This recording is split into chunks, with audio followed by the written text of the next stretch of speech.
Y con la imagen del día, iniciamos los titulares del día de hoy.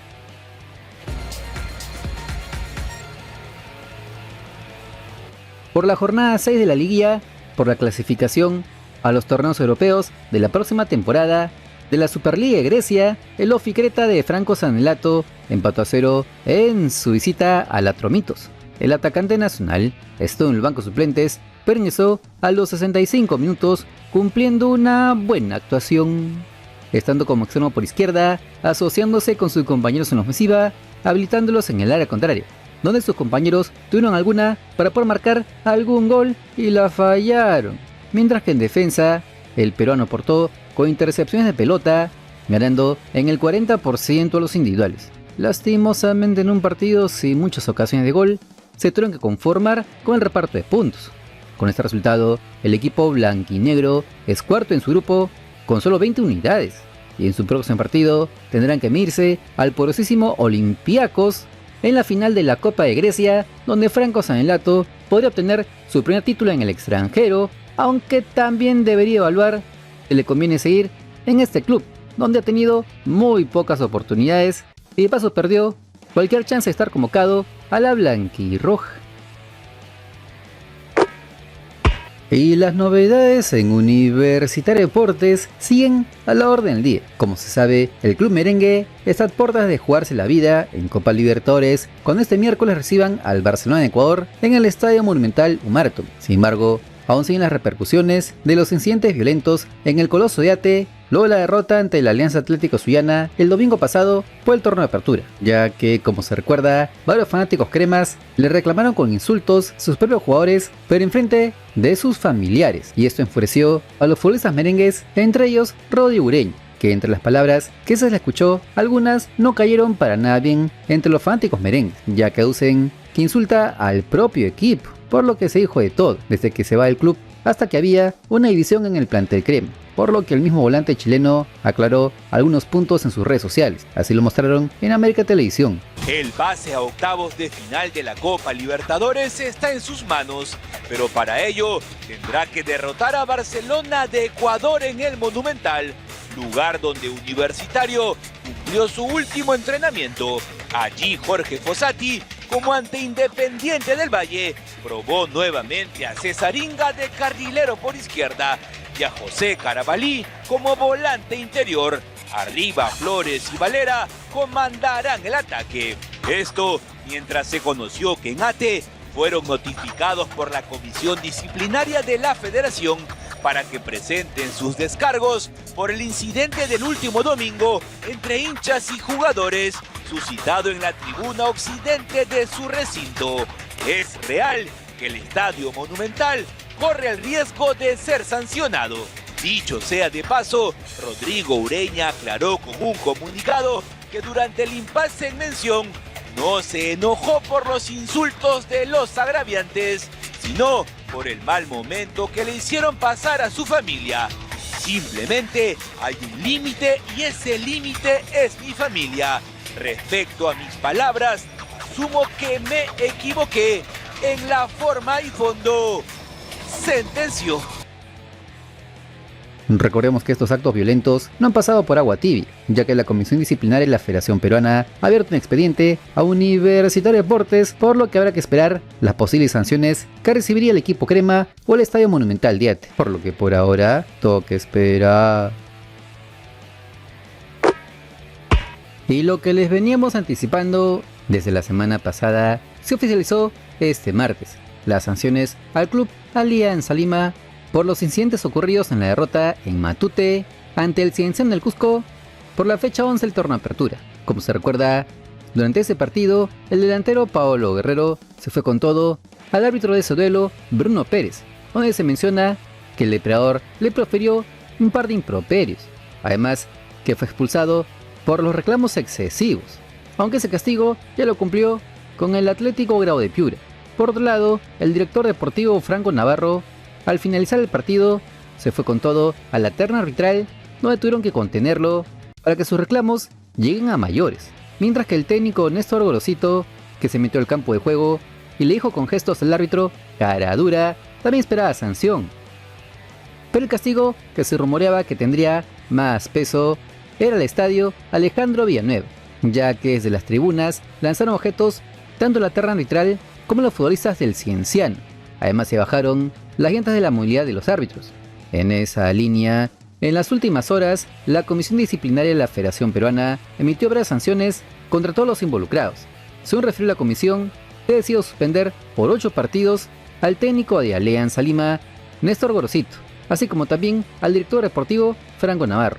Además se informó que el atacante íntimo, Paolo Guerrero, se le dio una fecha más de sanción, aparte de la que ya cumplió frente al Grau de Piura, por lo que no estará presente ante la Alianza Universidad. Finalmente se determinó que el estadio Alejandro Villanueva no tenga público de cara al próximo cotejo ante la Alianza Universidad de Huánuco por la jornada 3 del torneo de apertura.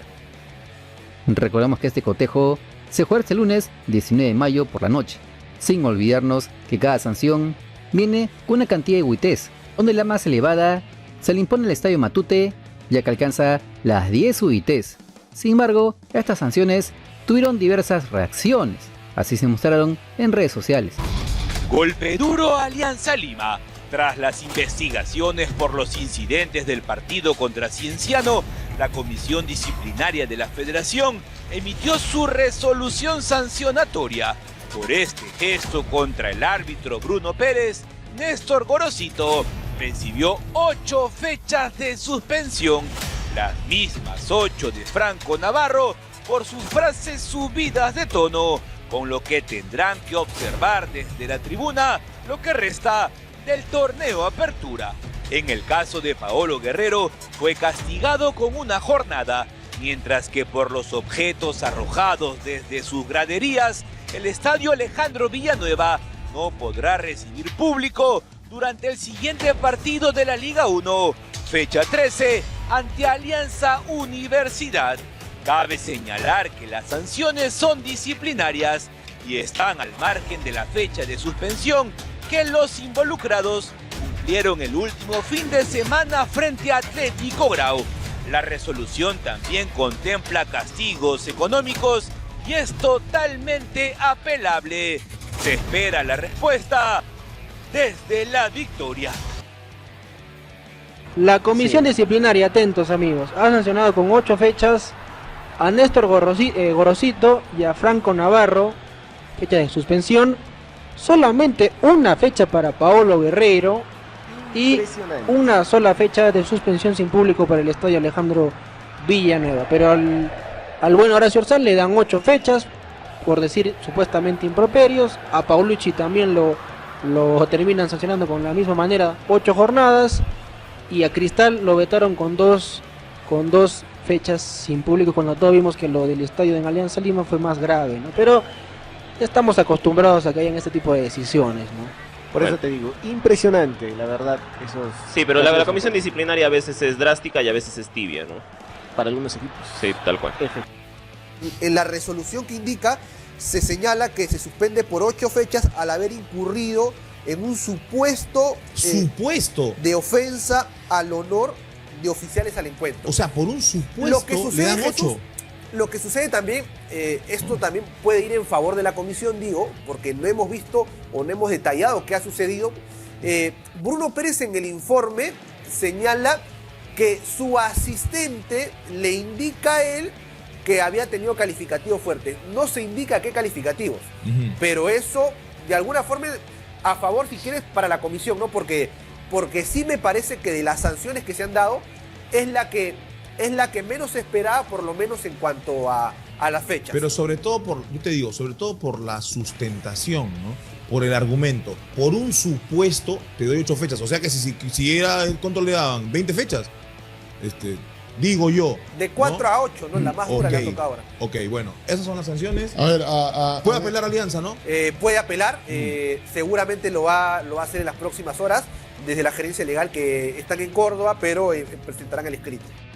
Recordemos que Alianza Lima viene de igualar en su visita al Atlético Grau en el Estadio Nacional de Lima, y si muchos de sus hinchas dan por perdido el torneo Apertura, la derrota de su acérrimo rival como local, Universitario Deportes, ante la Alianza Atlético Zuliana, les ha devuelto las chances de poder campeonar en este primer semestre del año, por lo que cada encuentro es clave como este contra el peor equipo del torneo Apertura, el Alianza Universidad de Huánuco.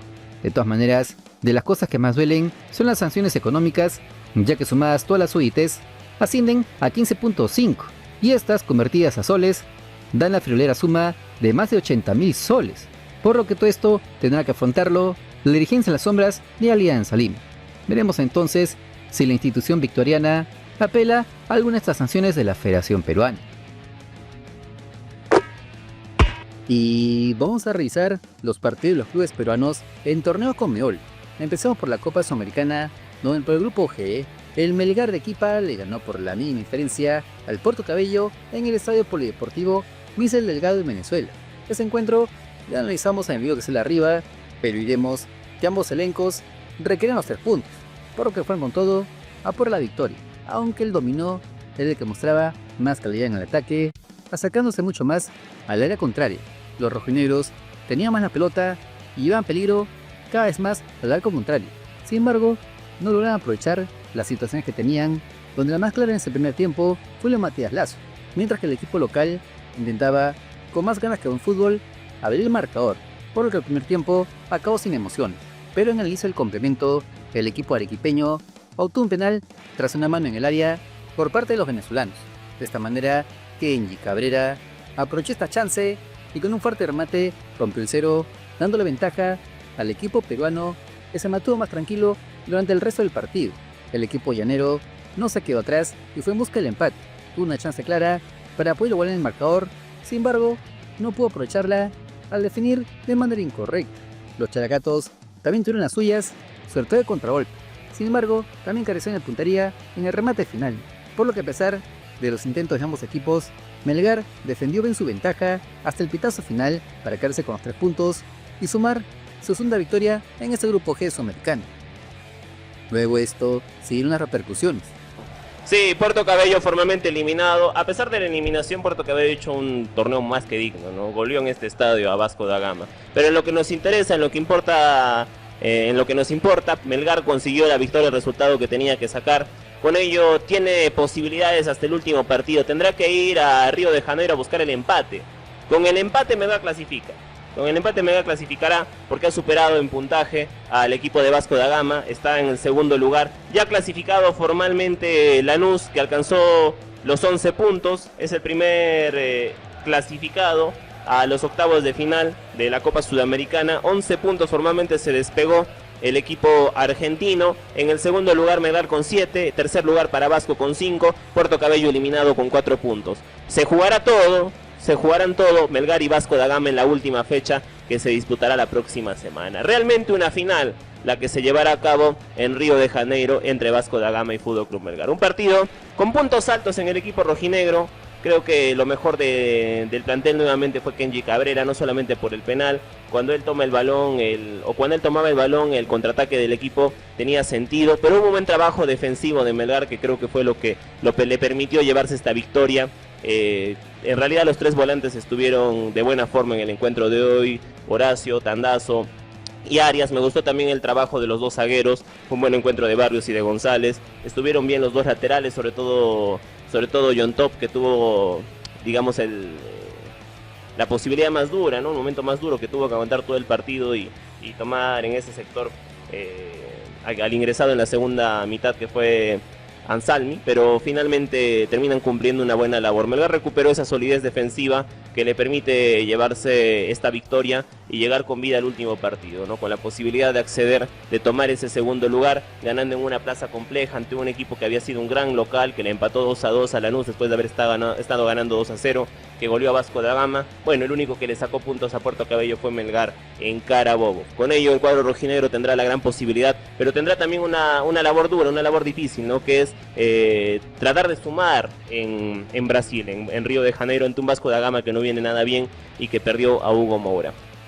Con este resultado, el equipo mistiano vuelve a la vida en esta Copa Sudamericana y dependen únicamente de lo que puedan hacer para quedarse con el segundo lugar de este grupo y jugar el repechaje contra el tercero Libertadores, aunque para eso deberán sacar por lo menos un empate en Brasil contra un Vasco da Gama que perdió en la Argentina contra Lanús, que es el puntero y clasificado a los octavos de final de esta Copa Sudamericana, por lo que los fanáticos mistianos esperan que los rojinegros repitan la hazaña del 2022 cuando eliminaron al Inter de Porto Alegre en su propio estadio de una definición de penales, luego igualar a 0 en el Beira Río, aunque eso ocurriría todavía la última semana de mayo. Por lo pronto, Melgar debería enfocarse en el torneo Apertura, donde son punteros junto a Universitario Deportes y tienen un reto difícil ante el Atlético Grau este fin de semana en el Monumental de la UNCE. Veremos entonces si pueden darnos una alegría más en la otra mitad de la gloria. Vamos ahora a la Copa Libertadores, donde por el grupo G, el Sporting Sal perdió por la mínima diferencia frente al Cerro Porteño de Paraguay en el Estadio Nacional de Lima, con las tribunas del Nacional completamente llenas. Luego de la tregua que pactó los fanáticos cerveceros, el equipo reminse salió obligado a conseguir una victoria para acercarse aún más a los octavos de final. Sin embargo, con el correr de los minutos se notó el nerviosismo y poca calidad en el juego del equipo celeste. Solo 13 minutos, una buena jugada por el sector izquierdo dejó a Juan Iturbe en una gran posición y con tremendo remate consiguió abrir el marcador para el equipo visitante. El partido continuó y Cristal no encontraba las ideas claras para poder llegar al área rival. Perdió balones en el medio, en varios sectores del campo y no estaba fino de cara al arco contrario, por lo que de esta manera terminaba esta primera mitad con bastante decepción. En el complemento, los celestes salieron con otra idea, ya que Paulo Autori cambió el sistema y buscó atacar por las bandas. Sin embargo, se llenó de pelotazos, algo que fue aprovechado por el equipo paraguayo acostumbrado a defender de esta manera. Con el correr de los minutos, los guaraníes pusieron hasta 5 defensas que sacaron todo lo que les llegó al área contraria. Los rimenses atacaron por todas partes, donde la chance más clara la tuvo Canchita González, pero la desperdició cuando ya se cantaba el empate en el Nacional. Por lo que al final el marcador no se movería más ante los lamentos y quejas de los fanáticos celestes que prometieron no volver al estadio hasta que se largue Innova Sports y el RAF. Luego esto se dieron las repercusiones. Mira, tuvimos un equipo que tuve temor de jugar na primeira parte, não ha jugado, não hicimos o que deveríamos haber hecho, e na segunda parte sim, tivemos coragem, metemos o balão rádio ao piso. Mira, o equipo quando agarra dificuldades, vuelve sempre a comportamentos antigos, que tem que ver com um jogo direto a cada rato. Nós queremos um jogo distinto e em alguns momentos do partido, como na segunda parte, logramos hacer e aí somos uma equipe mais forte. Pero aí vai um processo, creio que há que sacar algumas importantes conclusões do partido e isso vamos fazer com tranquilidade. Las últimas horas, más que nada, se ha estado hablando de una posible salida de su parte si es que no llegan refuerzos. Perdão, não, me gostaria que lo aclare, perdão, não continua com tonteria, isso é tonteria. Ok. Eu sou um homem que tenho palavras naquilo que falo. Eu não necessito falar isso, solamente echo uma mirada hacia atrás. Então, isto é sem qualquer comentário sobre isto. Hoje dia a gente habla o que quer. Então, o que uno vê em redes sociais, em análises, são um montão de tonteria como esta. Me rehuso a falar deste tema. Perdona, pero não há como. Vamos falar do futebol, de jogo, explico. Necesitamos isto, ¿no? Con este duro resultado, las aspiraciones del Sporting Sal para clasificar a los octavos de final de la Copa Libertadores están prácticamente perdidas, porque para eso tendría que andar en Brasil a un Palmeiras ya clasificado como primer grupo. Pero esperar además que el Cerro Porteño caiga goleado en La Paz ante un Bolívar que, dicho sea de paso, sufrió la suspensión de su mejor futbolista, Ramiro Vaca, por dar positivo en el antidoping en el partido pasado contra el Sporting Sal. O sea, muy complicado que los celestes puedan avanzar a la siguiente ronda de Libertadores. Pero también la tienen difícil el poder clasificar al repechaje sudamericano, ya que si Bolívar le gana a Cerro Porteño en el Hernando Siles La Paz, va a superar por 2 puntos al Sporting Sal, por lo que los bajopontinos tendrán la obligación de ganar al Palmeiras, porque lo contrario, o incluso peor, si pierden en Sao Paulo, tendrán que prenderle velitas al Cerro Porteño para que le ganen los altiplánicos en la altura de La Paz. Por eso es que se le vio al técnico Paulo Autori desesperado al borde del campo, porque sabía que esta derrota ante Cerro Porteño en Lima era el peor resultado para el equipo cervecero. Sin mencionar que ahora que están muy complicados en los torneos internacionales, tendrán que enfocarse en el torneo de apertura, o en su efecto, debería empezar a planificar el segundo semestre del año, con los fichajes bombas que el técnico brasileño espera que la dirigencia y no Sports le traigan en el siguiente mercado de pases. Sin embargo, hasta ahora no se escucha por parte de los comunicadores o prensa llegada a Rafo que algún refuerzo pueda venir, por lo que sigue en el aire el rumor de una posible renuncia, aunque eso recién se verá a medio año. ¿Pero tú qué piensas? ¿Cómo te pareció el rendimiento del Sporting Cristal del Cerro Porteño por Copa Libertadores? Ya sabes que los comentarios son tu estudio. No te olvides que si quieres estar enterado de las últimas novedades de nuestro balompié, solo suscríbete al canal porque somos el canal del fútbol peruano. Si te gustó el video, dale like, comparte, suscríbete con la campanita. Nos vemos en el siguiente video. ¡Chao!